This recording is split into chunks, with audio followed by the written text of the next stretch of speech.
sommaire de cette édition en Afrique du Sud, le procureur est sorti pour la première fois pour déclarer que la police sud-africaine examinait encore certains documents détaillant les relations entre Zuma et les Gupta.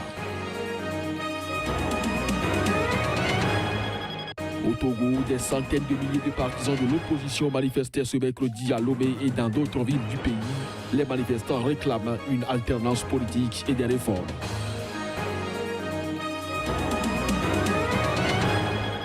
Le polémiste franco-béninois Kémy Séba a été expulsé mercredi du Sénégal. Militant pour la suppression du franc CFA, il avait brûlé en août un billet de 5 000 francs CFA.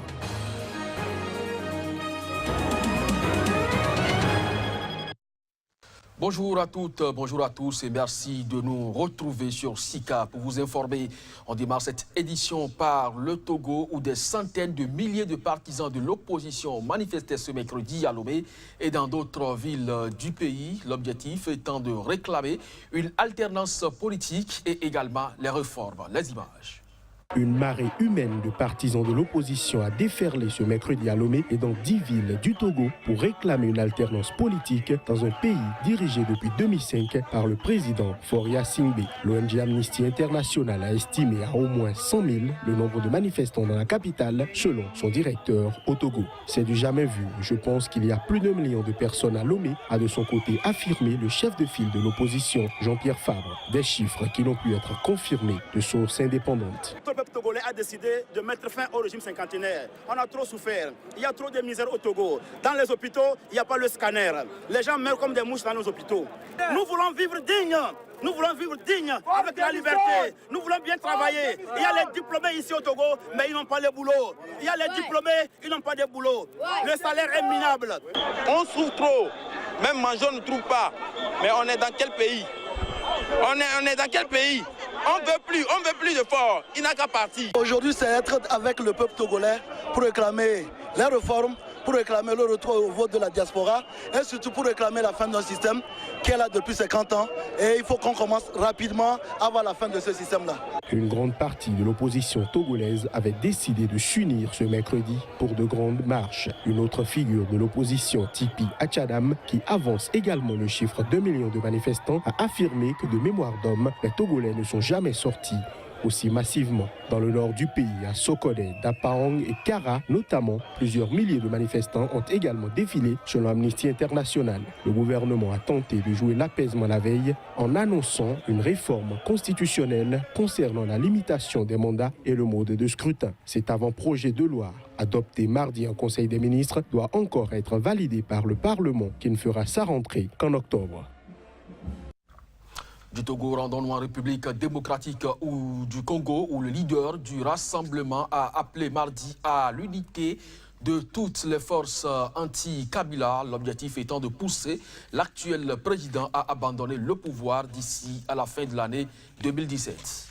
Je lance un appel pressant à la nécessaire unité de toutes les forces anti-Kabila pour accélérer le processus de l'alternance démocratique et libérer le pays d'ici au 31 décembre 2017, a déclaré Félix Tshisekedi, président du Rassemblement de l'opposition, lors d'une conférence de presse. Une union nécessaire pour s'assurer de barrer la route à l'imposture, a-t-il ajouté 48 heures après son retour à Kinshasa dans un climat de tension. Les autorités ont d'ailleurs interdit un meeting de son regroupement. Il a en outre accusé le régime du président Joseph Kabila d'avoir fait de la RD Congo non seulement une vaste prison à ciel ouvert, mais aussi un mouroir et un tombeau aux profondeurs abyssales. L'heure est plus que grave. Notre patience a atteint ses limites. Nous n'allons plus accepter aucune autre négociation avec le régime, a-t-il insisté. Sa formation, le rassemblement, conteste notamment l'application de l'accord de la Saint-Sylvestre qui prévoyait la tenue d'élections d'ici fin 2017. Le recensement des électeurs dans les deux provinces troublées du Kasaï, dernière étape avant la publication d'un calendrier électoral, n'a pas commencé lundi dernier, contrairement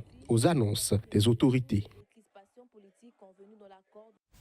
Au Libéria, de nombreuses personnes sont sceptiques quant à la légitimité de leurs élections qui doivent avoir lieu le 10 octobre prochain. Les Libériens se disent encouragés par l'arrêt de la Cour suprême du Kenya qui a déclaré la victoire du président Uhuru Kenyatta lors des élections du 8 août invalide, nulle et non avenue, citant ainsi des irrégularités généralisées dans la transmission électronique des résultats du vote. On écoute quelques Libériens. Les prochaines élections seront très controversées et cela aura de graves répercussions et de graves conséquences pour le Libéria. Comme vous l'avez vu au Kenya, les résultats ont été annoncés. L'ancien secrétaire d'État John Kerry et d'autres comités d'observation ont déclaré que c'était libre et équitable. Et puis on apprend qu'il y a une contestation. La Cour suprême annule le résultat. Il est donc fort possible qu'on voit ça aussi au Libéria selon le déroulement des élections. Nous avons donc tous hâte de voir ce qui se passera.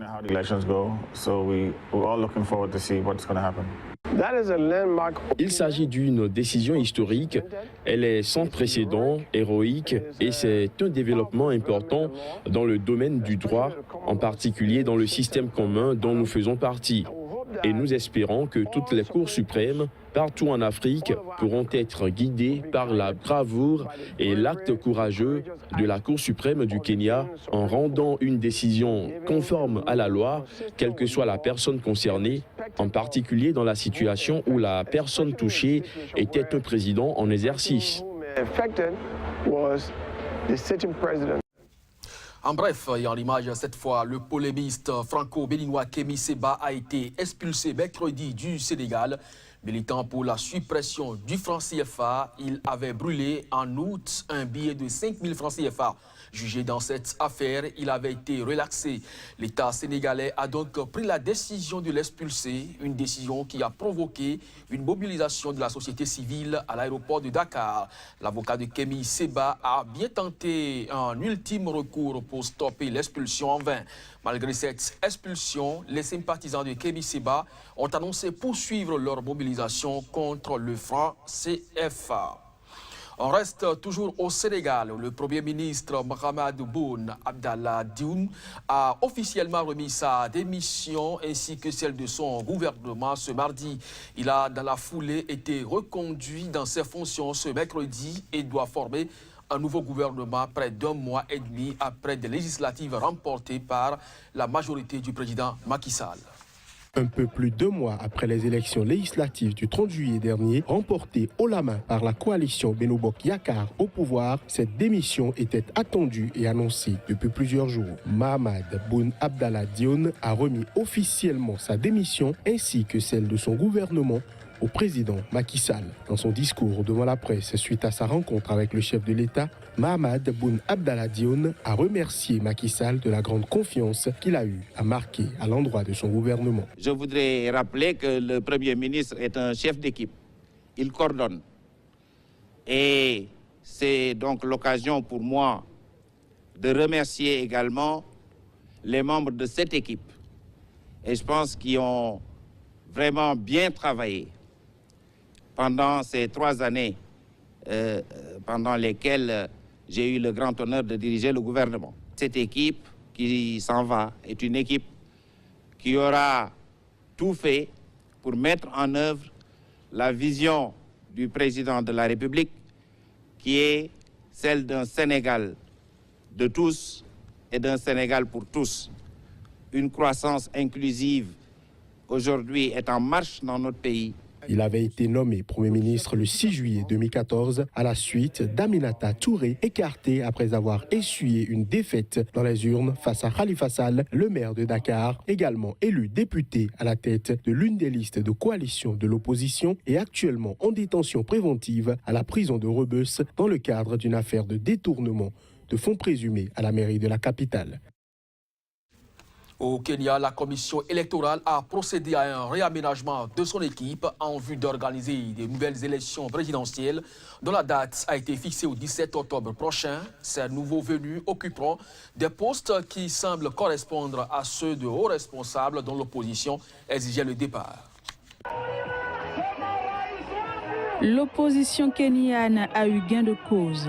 La commission électorale a nommé 7 remplaçants de hauts responsables pour organiser la nouvelle élection présidentielle comme le souhaitaient les membres de l'opposition.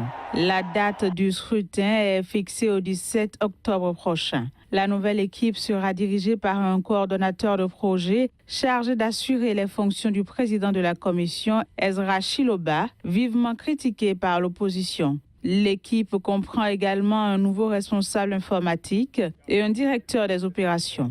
Pour mémoire, la Cour suprême kenyane a invalidé le 8 août dernier la réélection du président sortant Uhuru Kenyatta en raison d'irrégularités relevées dans la transmission des résultats. Le président sortant avait enregistré 54,27% des voix contre 44,74% pour son adversaire Raila Odinga.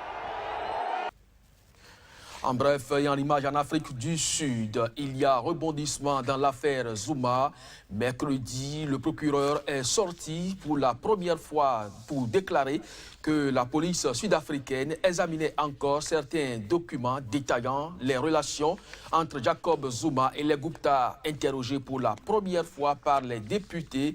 Le procureur Soun Abrahams a indiqué qu'il est trop tôt pour dire si des poursuites seront engagées. Ces derniers mois, des hauts responsables de l'ANC et l'opposition ont accusé les frères Gupta d'avoir utilisé des relations avec le chef de l'État sud-africain pour influencer et gagner des contrats avec le gouvernement.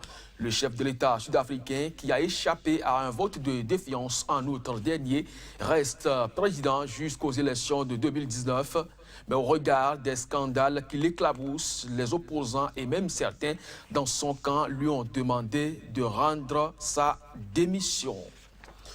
L'Organisation régionale d'Afrique australe, SADC, a annoncé mercredi l'envoi au Lesotho d'une équipe chargée de faire la lumière sur l'assassinat odieux du chef d'état-major de ce pays. Ce dernier a été tué dans une caserne de Maseru lors d'une fusillade où 2 autres officiers perçus comme appartenant à une faction rivale ont tenté d'enterrer par la force dans son bureau avant d'être abattus par les gardes du corps. L'Organisation régionale d'Afrique australe, SADC, a annoncé mercredi l'envoi au Lesotho d'une équipe chargée de faire la lumière sur l'assassinat odieux du chef d'état-major de ce pays. Une équipe de la SADC, composée notamment d'experts en matière de sécurité, est donc attendue au Lesotho ce jeudi.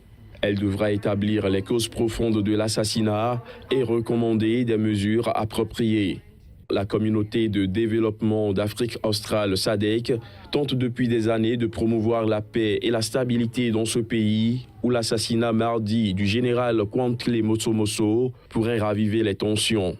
Ce dernier a été tué dans une caserne de Maseru lors d'une fusillade quand 2 officiers militaires supérieurs, perçus comme appartenant à une faction rivale, ont tenté d'entrer par la force dans son bureau avant de se faire tuer par les gardes de corps du général Moso.